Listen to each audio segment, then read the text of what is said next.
അങ്ങനെ ഇന്നത്തെയും പോലെ പാല് വാങ്ങിക്കാനായിട്ട് കടയിൽ പോകാൻ പുറത്തിറങ്ങി നോക്കി പോകേണ്ട മഴ തുടങ്ങി. അങ്ങനെ കോട്ടക്കിട്ട് ഇറങ്ങിയപ്പോഴാണ് പകുതി ചെന്നപ്പോൾ പകുതിയിൽ ചെന്നപ്പോഴേക്കും വണ്ടി പണി തന്നു. അപ്പം നിങ്ങൾ ഓർക്കുക വണ്ടി സ്റ്റാർട്ട് ചെയ്യേണ്ടാണോ റോഡ് വരെ വന്നെന്നുള്ളത്. സത്യം പറഞ്ഞാൽ ഞങ്ങളുടെ വീടിന് താവട്ടെ ഇറക്കാം കേട്ടോ. അപ്പോൾ വണ്ടി സ്റ്റാർട്ട് ചെയ്യേണ്ട ആവശ്യമില്ല. പിന്നെ സ്റ്റാർട്ട് ചെയ്ത പിള്ളേർ എഴുന്നേക്കൊന്ന് ഓർത്തിട്ട് സ്റ്റാർട്ട് ചെയ്യാണ്ട് പോകുന്നതാണ് ഗൈസ്. ഇവിടെ എത്തിയപ്പോൾ സ്റ്റാർട്ട് ചെയ്ത് അപ്പോൾ സ്റ്റാർട്ടും ആവണില്ല. തിരിച്ച് കൊണ്ടുപോകണമെങ്കിൽ കയറ്റം മുഴുവൻ കയറേണ്ടി വരും ഗൈസ്. അങ്ങനെ ഏട്ടനെ വിളിപ്പിച്ചു. ഏട്ടെ പാല് വാങ്ങിച്ചുകൊണ്ട് വന്നു. ആ വണ്ടി ഞാൻ തിരിച്ചു പോകുന്നു.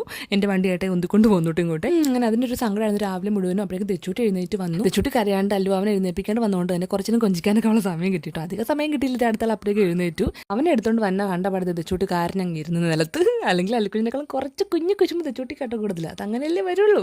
അങ്ങനെ ഒരുവിധം അവളെ ഓക്കെ ആക്കി കഴിഞ്ഞ് അല്ലുക്കുഞ്ഞിന് പാലം കൊടുത്ത് ഞാൻ വീണ്ടും വണ്ടി സ്റ്റാർട്ടാക്കി നോക്കുവാണ്. എവിടെ നിന്ന് ഒരു രക്ഷയില്ല. ഇനി അല്ലുക്കുഞ്ഞിന് ഓണം പരിച്ച് സ്റ്റാർട്ടാവും കേട്ടോ. അങ്ങനെ അവനെ കുറച്ച് റിവൈസൊക്കെ ചെയ്യിപ്പിച്ചു.